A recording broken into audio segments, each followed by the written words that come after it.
Hello friend, কেন আমরা বনসাইকে বলি একটি দীর্ঘমেয়াদী প্রক্রিয়া এবং একটি ধৈর্যশীল প্রক্রিয়া, সেই নিয়ে আজকের ভিডিও। আপনারা লক্ষ্য করুন, এই যে গাছটি, এই গাছটিতে এটি এর ফার্স্ট ব্রাঞ্চ, এটি ব্যাক ব্রাঞ্চ, এটি থার্ড ব্রাঞ্চ। পরের স্টেপে এটি ফার্স্ট ব্রাঞ্চ, এটি সেকেন্ড ব্রাঞ্চ, এটি ব্যাক ব্রাঞ্চ। এবার যে কারণে এই ভিডিওটা, এটি ফার্স্ট ব্রাঞ্চ, কিন্তু এই স্টেপে ব্যাক ব্রাঞ্চটা মাঝে রয়েছে, কিন্তু এই স্টেপে ব্যাক ব্রাঞ্চটা শেষে রয়েছে। কিন্তু নিখুঁত করতে গেলে এখানেও যদি মাঝে রাখেন, তাহলে এখানেও মাঝে রাখতে হবে। এটা আগেকার যে বনসাইয়ের ধারণা, সে অনুযায়ী, যদিও এখন এই ভুলগুলোকে ধরা হয় না, তবুও যদি নিখুঁত করতে হয় তাহলে এই বিষয়টা কিন্তু মাথায় রাখতে হবে। তো আমি একটু ধৈর্য ধরেছিলাম, যদি কখনো এখানে ব্রাঞ্চ পাই, তো সেই হিসাবে দেখুন এখানে একটা আমি ব্রাঞ্চ পেয়েছি, এই যে লক্ষ্য করুন। তাহলে আমার এখন ব্যাক ব্রাঞ্চ দুটো, কিন্তু এবার আমি একটা ব্রাঞ্চকে বাদ দিয়ে দিব। কোনটাকে বাদ দিয়ে দিব? আমার এই স্টেপে যেহেতু উপরে রয়েছে ব্রাঞ্চ, তাই আমি এই স্টেপেও ব্যাক ব্রাঞ্চটাকে উপরে নিব। তাই আমি সিদ্ধান্ত নিয়েছি যে এই ব্রাঞ্চটাকে বাদ দিয়ে দিব।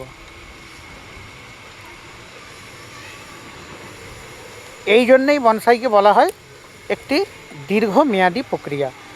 আপনাকে যদি আপনি লক্ষ্য নজরটা ঠিকঠাক রাখতে পারেন, বিভিন্ন সময় কিন্তু আপনাকে অপশানটা দিবে, যা কিন্তু আপনাকে লক্ষ্য রাখতে হবে অপশানের জন্য।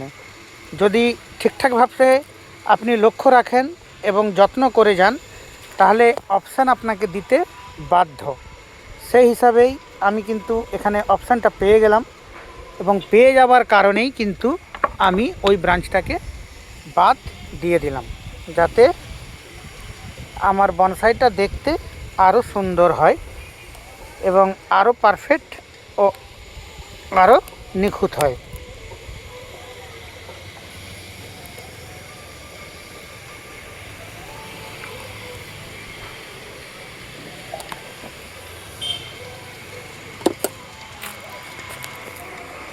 এই যে হয়ে গেল। এবার এই ব্রাঞ্চটাকে আমাকে বেশ কিছুদিন ছেড়ে রাখতে হবে, কারণ এখন সেভাবে এখনও মোটা হয়নি এদের ব্যালেন্স অনুযায়ী, তাই একে ছেড়ে রাখা হয়েছে।